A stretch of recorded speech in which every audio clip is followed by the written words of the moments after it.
Friends, welcome back to my channel cook with Sowmi. இன்றைக்கி நம்ம super and டேஸ்டியான ஒரு பொரியல் ரெசிபி பார்க்கலாம். இது வந்து பார்த்திங்கன்னா ரொம்ப ஹெல்த்தியாக இருக்கும். குழந்தைங்க ரொம்ப என்ஜாய் பண்ணி சாப்பிடுவாங்க. இப்போ எப்படி சிம்பிளாக ஈஸியாக பண்ணலான்னு பார்க்கலாம். வாங்க வீடியோக்குள்ளே போகலாம். ஃபஸ்ட்டு நம்ம தேவையான பொருட்கள் எல்லாத்தையும் ரெடி பண்ணி வச்சுக்கலாம். எந்த ரெசிபி பண்ணுறதுக்கும் நம்ம ஃபஸ்ட்டு ரெசிபிக்கு தேவையான பொருட்கள்லாம் கரெக்டாக ரெடி பண்ணி வச்சுக்கணும். கடுகு எடுத்திருக்கேன். பீன்ஸு, கேரட்டு எல்லாத்தையும் நான் நல்லா பொடியாக கட் பண்ணி வச்சுருக்கேன். தேவையான அளவுக்கு எண்ணெய் ஊற்றிக்கலாம். கடுகு போட்டுக்கலாம். இப்போ கடுகு போட்டாச்சு. உளுந்து கடலைப்பருப்பு எடுத்து வச்சுருக்கேன், அதை சேர்த்துக்கலாம். ரொம்ப டேஸ்ட்டாக இருக்கும். குழந்தைங்களுக்கு ரொம்ப பிடிக்கும். இதே மாதிரி நீங்கள் ட்ரை பண்ணி பாருங்கள். ரொம்ப சூப்பராக இருக்கும். இப்போ எல்லாம் பொரிஞ்சிருச்சு. காஞ்ச மிளகாய், கருவேப்பிலை சேர்த்துக்கலாம். காஞ்ச மிளகாய் ரெண்டாக நான் உடச்சி வச்சுருக்கேன் ஃப்ரெண்ட்ஸ், அதே மாதிரி சேர்த்துக்கோங்க. இப்போ எல்லாத்தையும் சேர்த்து நல்லா கலந்து விட்டுடலாம். பருப்பு நல்லா ஒரு கோல்டன் ப்ரௌன் கலர் வரணும். இப்போ வெங்காயம் சேர்த்துக்கலாம். இப்போ வெங்காயம் சேர்த்து நல்லா கலந்து விட்டுருங்க.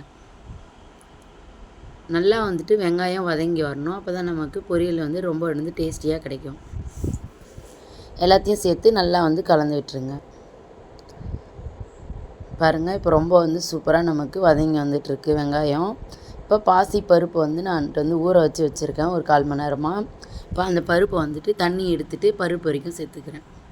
நம்ம இதில் பார்த்திங்கன்னா ரொம்ப ஹெல்த்தியான பொருட்கள் மட்டும்தான் சேர்க்குறோம். இது ரொம்ப டேஸ்ட்டாகவும் இருக்கும். குழந்தைங்க ரொம்ப என்ஜாய் பண்ணி சாப்பிட்ற மாதிரி இருக்கும். இதே மாதிரி ட்ரை பண்ணி பாருங்கள். இப்போ நம்ம பொடியாக கட் பண்ணி வச்சுருக்க கேரட்டும் பீன்ஸும் சேர்த்துக்கலாம். கேரட் பீன்ஸ் எந்த அளவுக்கு பொடியாக உங்களால் கட் பண்ண முடியுமோ கட் பண்ணிக்கோங்க. அப்போ தான் டேஸ்ட் ரொம்ப நல்லாயிருக்கும். ரொம்ப பெருசாக போட்டோன்னா குழந்தைங்களுக்கு சாப்பிட பிடிக்காது. அதனால் உங்களால் எந்த அளவுக்கு பொடியாக கட் பண்ண முடியுமோ கட் பண்ணி எடுத்துக்கோங்க. இப்போ எல்லாத்தையும் சேர்த்து நல்லா கலந்து கொடுத்துக்கலாம். இப்போ காய் எல்லாத்தையும் நல்லா கலந்து விட்டுடலாம். இப்போ சால்ட் போட்டுக்கலாம். நம்ம சால்ட்டு போட்டு இப்போ நம்ம வதக்கும் போது சீக்கிரமே வதங்கி வந்துடும். டேஸ்ட்டுமே நமக்கு நல்லாயிருக்கும். காயில் நல்லா உப்பு காரம் எல்லாமே ஊறி டேஸ்ட்டும் நமக்கு பக்காவாக கிடைக்கும். இப்போ கொஞ்சமாக மஞ்சள் தூள் போட்டுக்கலாம். மஞ்சள் தூள் போடும்போது நல்லா ஒரு ஃப்ரெஷ்ஷாக இருக்கும். நமக்கு காய்கறி கலர் மாறாமல் ரொம்ப பார்க்குறதுக்கே ரொம்ப கலர்ஃபுல்லாக இருக்கும். நம்ம சேர்க்குற கேரட் பீன்ஸோட கலர் சேஞ்ச் ஆகாது. நல்லா குக்காகி டேஸ்ட்டும் நமக்கு அழகாக இருக்கும். அதுக்காக தான் நம்ம மஞ்சள் தூள் சேர்க்குறோம். இப்போ எல்லாத்தையும் கலந்து விட்டுட்டு நம்ம மூடி போட்டு மூடி எடுத்துக்கலாம்.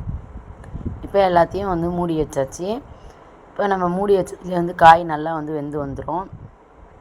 நம்ம நடுவில் திறந்து பார்த்து நல்லா கலந்து கொடுத்துக்கணும். இல்லைனா அடி பிடிக்க ஆரம்பிச்சிடும் ஃப்ரெண்ட்ஸ். பாருங்கள், இந்த மாதிரி நடுவில் நம்ம கலந்து விட்டுட்டே இருக்கணும்.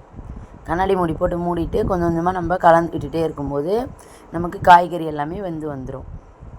பாருங்கள், ஓரளவு காய் நல்லா வெந்துருச்சு. நம்ம இதை சிம்மில் வச்சு தான் பண்ணணும்.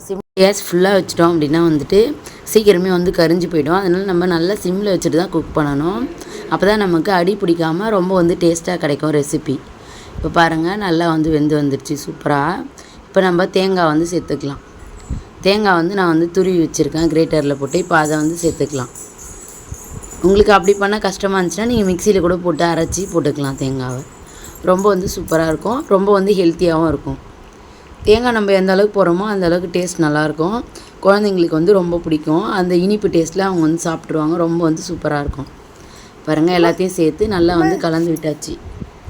இதே மாதிரி சேர்த்து நல்லா கலந்து விட்டுருங்க. எல்லா பக்கமும் நமக்கு உப்பு காரம் எல்லாமே கரெக்டாக ஈவனாக இருக்கணும். அப்போ தான் நமக்கு டேஸ்ட்டு நல்லாயிருக்கும். நல்லா கலந்து விட்டாச்சு. இப்போ அடுப்பு ஆஃப் பண்ணிக்கலாம்.